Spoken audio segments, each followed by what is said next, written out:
Time now for sports on 104.7 The Cave. Here's Ned Reynolds. Mike, the intern, Ned Reynolds, in the studio Thursday morning. Too many times in the World Cup this year have a team scored early against a opponent who was thought to be the big dog in the match, and then kind of just play defense. And you cannot do that against Argentina, and they proved that yet again yesterday. None of those teams had ever heard of, or if they had, didn't pay attention to Herm Edwards, the old coach of the Kansas City Chiefs, an old player, a guy who's been around, an aficionado on TV. You play the game to win. And you're absolutely right. England did not. What they played was not to lose. And you don't do that. And they didn't. And here's the key. I was watching it with a bunch of guys and telling them, this is wrong. Look at this. They're falling back in a defensive scheme. They're not aggressive. This is Argentina, for heaven's sake, the defending champions. They may not be as good as they had been 4 years ago. I don't know about that. But the fact is, they're pretty good. And they've got some great athletes.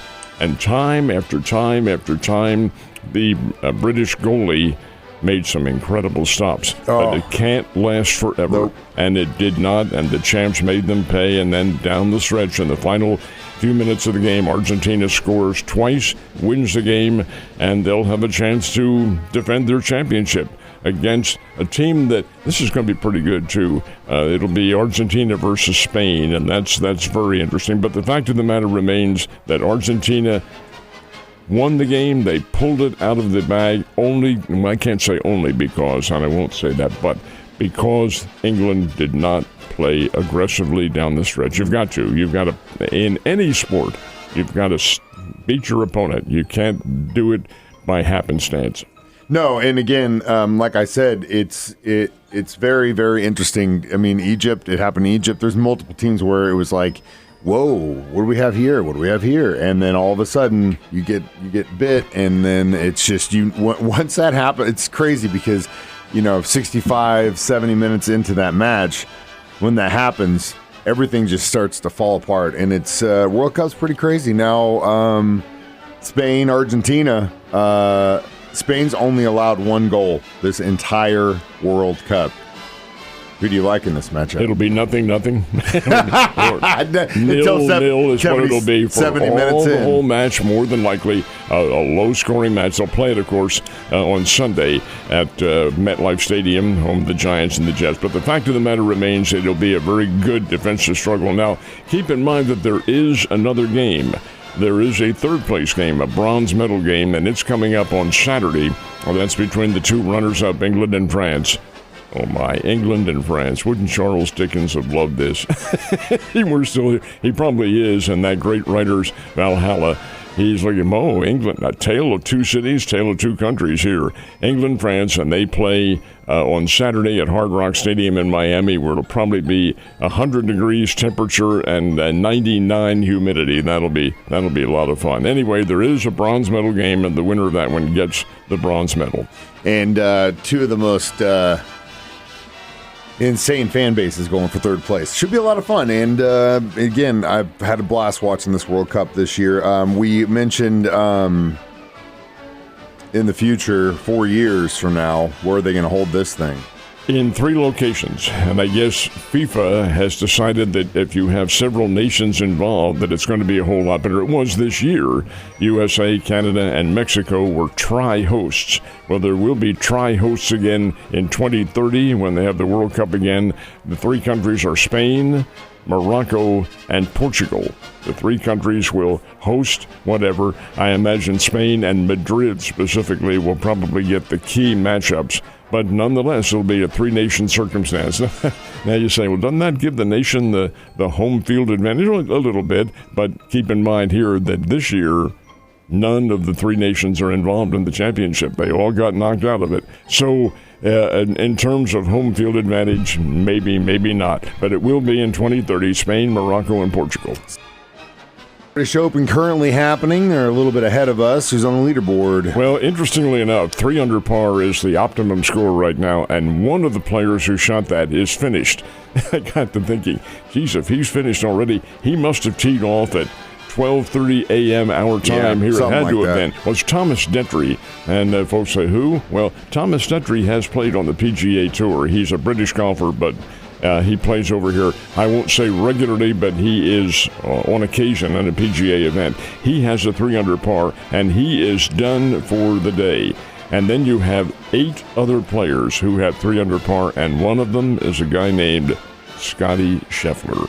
And Scheffler at the moment is playing on the 7th hole. He's got the 8th hole, I beg your pardon. He's through 7 at 3-under par. Look for this whole thing to change here in the next hour and a half. The final groups will probably be teeing off or may have already teed off, but the event will end probably about, 10:30, 11 o'clock our time here in this country. They're way ahead in Great Britain, 6 hours ahead of us. And the fact of the matter remains, the days are longer over there. The sun is up a whole lot longer, so they can continue playing. But it'll be interesting. This is the British Open, the last of the Grand Slam events in golf for this year. A lot of fun and a lot of good competition, and definitely not going to start watching that at midnight tonight, that's for sure. Tonight, we got the return to the regular season of Major League Baseball. One game, right? Mm-hmm. That is right. It is not a makeup game. It is a regularly scheduled game. It's all part of Major League Baseball's newest gimmick, and that's what it is, called a standalone game. You might remember they opened the season earlier this year in mid-March with the San Francisco Giants playing the New York Yankees in San Francisco by itself, and then everybody else opened the next day. Well, that's the case here to start the traditional second half of the season. It'll be the New York Mets against the Philadelphia Phillies at the Citizens Bank Park, and that's tonight. It is a standalone game. It's part of the contract that Major League Baseball has established with the TV networks. In this case, it's ESPN, and that's the primary MLB venue anyway on TV. So they get the game tonight. It's all by itself. Then the Phillies and Mets don't play tomorrow. It's a 3-game series, so it'll be Thursday, Saturday, and Sunday. And then everybody else, including the Cardinals and Royals, all play tomorrow.